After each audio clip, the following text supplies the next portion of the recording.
I feel myself still as professor. I can assure you it's better to be professor than politician, by the way. Anyway, Latin America is the most Christian and at the same time the most unfair continent in the world. This is a contradiction in itself, even more so considering that one of the most recurrent signs of Christianity in the gospel is the sharing of bread. On average, we are in the world's middle class.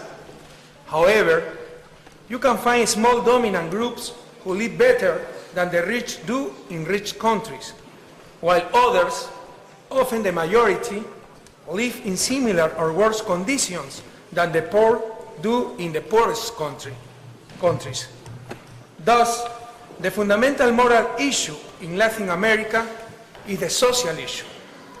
Even more so, considering that for the first time in history, poverty and misery in our continent are not the consequence of the lack of resources, but of perverse political, social, and economic systems.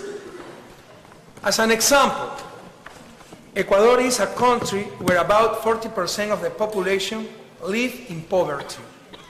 However, our per capita income exceeds $4,000 a year. This means that with an egalitarian distribution of income, a typical 5-member household would make almost $1,700 a month, more than 3 times the poverty threshold, estimated at approximately $500 a month. In other words, in Ecuador, as in the rest of Latin America, poverty could be eliminated just by better distributing our income. I repeat, for a Christian in Latin America, the fundamental moral issue is the social issue. I insist on this because, unlike the Latin American church of the 60s and 70s, when the Latin American Episcopal Council, during meetings in Medellin and Puebla, placed the social issue at the center of pastoral action, the current Latin American ecclesiastical hierarchy is placing greater emphasis on issues related to individual morality and rituals. In fact, in Ecuador, coincidentally, in well-to-do sectors, Mass in Latin is back. It truly seems that not only in Latin America and within the Catholic Church, but also worldwide and in other Christian churches, there is a revival of conservatism, focused, as we just said, on issues related to rituals and individual morality. These lacerating differences explain many things that are neglected by technocratic oversimplification, and among them, the lack of governance. Before I took office, we had had 7 presidents in 10 years. The simplistic explanation for this is that we Ecuadorian citizens don't have a proper democratic culture. But how can we talk about a so-called democratic culture to an unemployed young man, for example, in a country without unemployment insurance, when probably many members of his family are living in a foreign country as a result of the massive migration that took place in Ecuador in the aftermath of the financial crisis of 1999? If that young man belongs to our ancestral peoples or to our Afro-descendant minorities, his feelings of exclusion will be even greater. Indeed, belonging to one of our indigenous nations or Afro-Ecuadorian groups increases the likelihood of being born and dying poor to over 90%. In other words, in order to have governance, we need not only the formal democracy of political rights, basically the right to vote, but also a real democracy, that is, we need a real democracy, that is, the right to education, to health, to housing. Nowadays, many analysts are satisfied because in theory, Latin America has democracy. I maintain that the only thing we have are the elections, and that there is still a long way to go before we have true democracy. As a practicing Catholic, I will always believe in the importance of charity and solidarity. Those two things will always be necessary to assist, for instance, those least favored by nature. I am convinced that the state will never be able to summon enough compassion and devotion to assist persons with severe disabilities or terminal illnesses. For that, we need generous hearts, true vocations. However, I am also convinced that the poor, due to socioeconomic structures, will not cease to be poor through the work of charity, and even less so with rights, but only with justice. And this implies changing the relationships of power within society. It is for that reason that in Ecuador we launched the political project we call the Citizens' Revolution, to seize political power in order to be able to transform the relationships of power for the benefit of the large majority of the population. It is worth noting that this is only the beginning. In fact, seizing political power in Latin America is merely having a minority, sometimes an insignificant portion of power, because the powers that be have always dominated the region. The media and economic, social, and even religious powers continue to dominate, virtually untouched, when a new administration takes office, unless, and this is what is happening nowadays in many Latin American countries, true democratic revolutions take place. Of course, as Don Helder Câmara, the great bishop of the Diocese of Recife in Brazil, whom Paul VI used to call my red bishop, was fond of saying, and I quote, "When I feed the poor, they call me a saint. When I ask why they are poor, they call me a communist."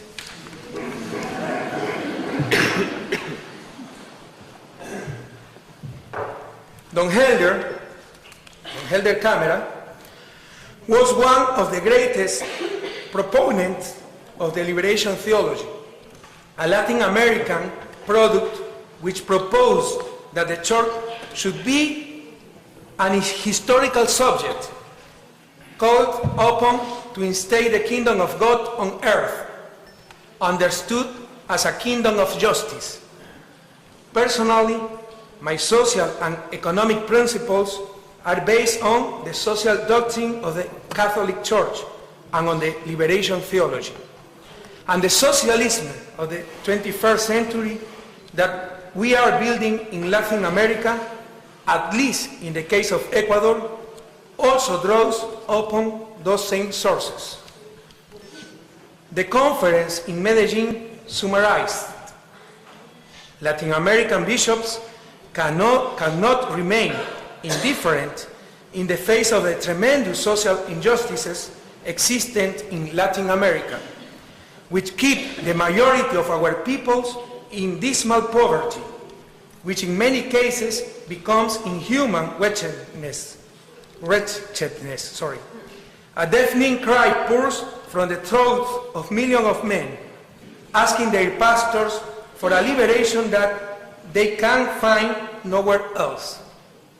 In turn, the Puebla Conference said, and I quote, "A more in-depth analysis reveals that this poverty is not a passing phase, Instead, it is the product of economic, social, and political situations and structures. Though there are also other causes for the state of misery. And it added, in the light of faith, we see the growing chasm between rich and poor as a scandal and a contradiction. This is contrary to the plan of the Creator and to the honor we owe Him. In this anguish and pain, the Church discerned a situation of social sin of even greater gravity because it exists in countries that call themselves Catholic. The most significant concept emerging from this new practice of the Church is the so-called preferential option for the poor, as the spiritual guide for the actions of community-based Christian groups which developed at this time, during the greatest ecclesiastical transformation of the 20th century in our Americas. In the late 1960s, some priests even opted for armed confrontation, like Camilo Torres, Domingo Laín, and Leonel Rudama. However, their decisions were not an isolated event. Even the Populorum Progressive encyclical justifying insurrection, and I quote, "In the very exceptional circumstances of an evident, prolonged tyranny that seriously works against fundamental human rights." The Bishop of San Salvador, Monsignor Arnulfo Romero, also invoked the right of insurrectional violence. Paradoxically, state violence took its toll among the members of the Church.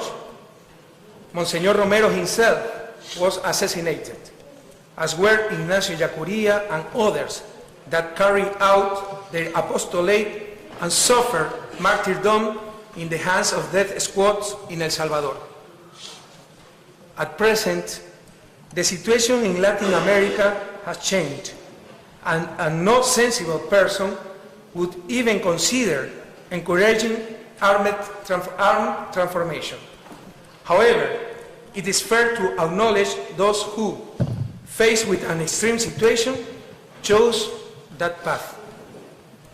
However, the words, concepts, and visions of Medellin and Puebla are fully in force today. The preferential option for the poor is not welfare or charity, and even less still,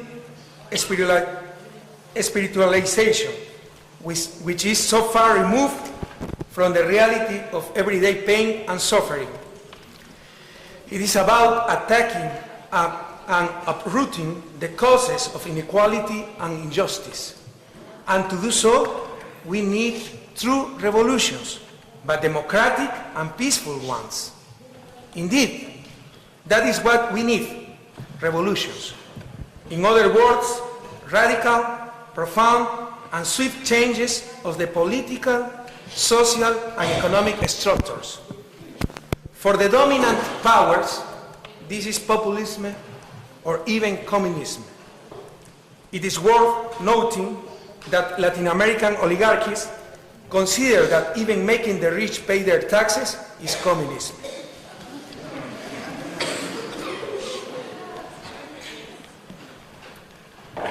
At the conference in Puebla, it was said that Latin America finds itself in several places in a situation of injustice, which may be called institutionalized violence.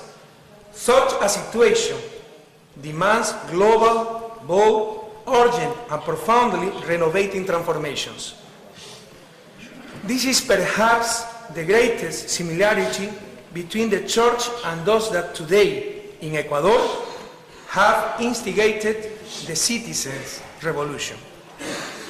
We have said that our homeland needs a profound, swift, and peaceful change. And to that end, the first great achievement was the approval by the immense majority of Ecuadorian citizens of a constitution that is a beautiful song to life, to human beings, to nature. Some fragments of it have been given to you today, translated into English, so that you may fully understand this revolution which, as in other countries of Latin America, is not the result of a time of change, but of a genuine change of time. We can see in the fundamental principles of the Constitution the decision to redress that centuries-old inequality we have denounced. However, that Constitution was subject to tenacious opposition, naturally from backward forces, and among them, certain high-ranking authorities of the Catholic Church that, as we have said, have suffered a profound setback by restricting their actions to individual morality instead of dedicating themselves to addressing social issues. The hardships of Latin American nations are rightfully stated in the Medellin and Puebla conferences, are not related to a manifest destiny or to the character of their citizens, even less still to the contentedness with which we should expect to receive in the afterlife that which we were never given in our earthly life. There are people who are responsible for our misfortune. There are names, surnames, concepts, ideologies, included marking theory, neoliberalism, criollo-laquis, colonialism, and neocolonialism. When I first took office in my inauguration address in January 2007, although I was the first president with a degree in economics in the history of the country, when I referred to the new economic policy, instead of talking about unbearable technicalities, I said, the new economic model in Ecuador will prioritize decent and sovereign policy. In other words, rather than liberating the markets, we will seek to liberate the country from atavisms and powerful national and international interests that control it, with a clear preferential option for the poorest and the forgotten, and prioritizing human beings over capital. And it is hard to believe that all public policies in recent years have benefited the powerful, as well as large capital interests. My favorite encyclical on the social doctrine of the Catholic Church, the Labor and Exercen or Human Labor encyclical of John Paul II, says that human labor is not another factor of production, but the very purpose of that production. However, neoliberalism has reduced human labor to just another instrument that has to be used or discarded according to the needs of accumulation of capital. To this end, in Latin America, forms of labor exploitation, fairly well disguised under euphemisms such as labor flexibilization, outsourcing, contracts paid by the hour, etc., became widespread. It is worth noting that, according to multiple studies, labor flexibilization has been one of the reforms with the least results in the region. Furthermore, it did not generate greater growth, but rather increased the precariousness of labor and, with that, greater inequality and poverty. However, even if flexibilization would have succeeded, we cannot reduce the dignity of human labor to mere merchandise. It is time we understood that the most important good our societies demand is the moral good, and that labor exploitation for the sake of a so-called competitiveness is plainly immoral. Indeed, one of the main reasons leading to labor exploitation was the fallacy of competition.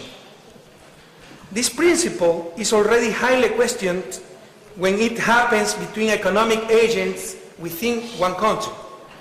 But it is truly an absurdity when it happens between poor countries, where the logic of cooperation, complementariness, coordination, and mutual development should prevail.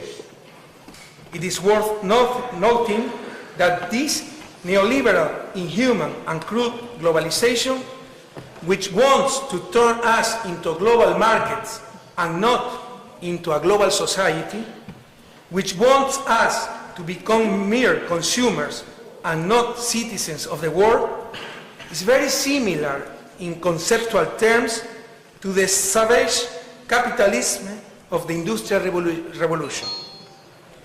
In those years, exploitation had no limits until collective actions within industrialized nations led to the passing of domestic laws to protect labor. The same is happening again today in a global market without collective or governance mechanism. It is precisely to rebel against the consequences of the Industrial Revolution and the labor issue that Pope Leon XIII wrote his encyclical Rerum Novarum, which was the starting point for what we know as the social doctrine of the Catholic Church.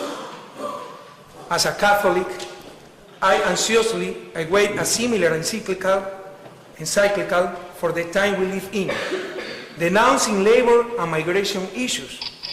For example, how can we ethically explain to future generations that in this alleged globalization, we are increasingly seeking greater facilities to move capitals and goods, but we penalize and even criminalize with increasing rigor the mobility of human beings? How can Europe, with these policies, call itself Christian? You cannot put an end to misery with coercive measures, with an institutionalized apartheid. As a Catholic, I anxiously await an encyclical that denounces how in this world, just like during the Industrial Revolution, capital has more rights than human beings. For example, in Latin America, if you want to denounce before an international organization like the Organization of American States a case of violation of human rights, first you will have to go through the entire judiciary system of the country in question. However, any transnational company, without any prior requirement, can take a sovereign state before an arbitration center to defend its rights. Not only that, arbitration centers, such as the one in the World Bank, in addition to deciding whether the transnational company is right or not, can rule on whether the law is too harsh or not. In other words, they can issue a ruling regarding a law of a presumed sovereign state, which in addition should have been known by the investor. There is nothing like that regarding human rights. For example, I can be against the death penalty established in the laws of the United States, but I don't have access to any international court that may issue a ruling regarding these laws.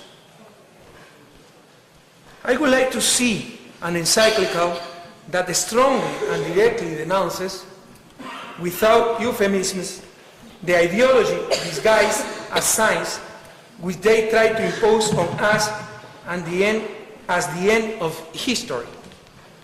In fact, beyond the quantitative failures of the policies of the consensus of Washington, perhaps the most disastrous legacy left by the long and sad neoliberal night in Latin America is the new gospel of the market. Seek the purpose of profit and the rest will follow. In other words, as the late Nobel laureate in economics, James Tobin, used to say, thanks to the alchemy of market competition, the vice of personal selfishness transmutes overnight into the highest individual and social virtue.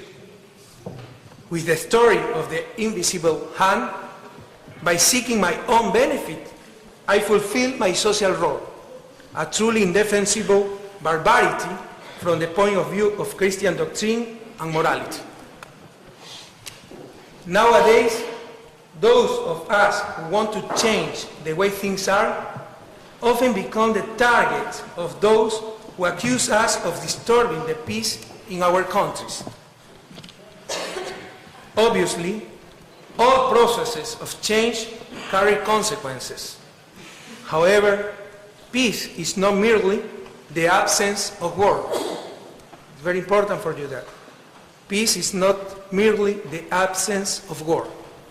The insulting opulence of the few in Latin America, side by side with the most intolerable poverty, is like bullets fired every day at human dignity.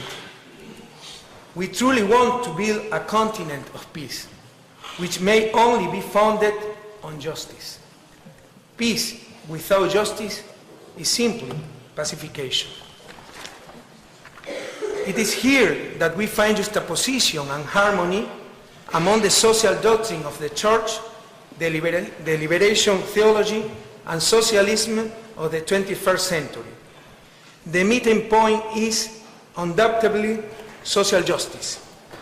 That is our goal, to transform by democratic means the perverse structures that have subjugated the humble men and women of our nations. To conclude, the Gospel says, "For where your treasure is, there will your heart be also."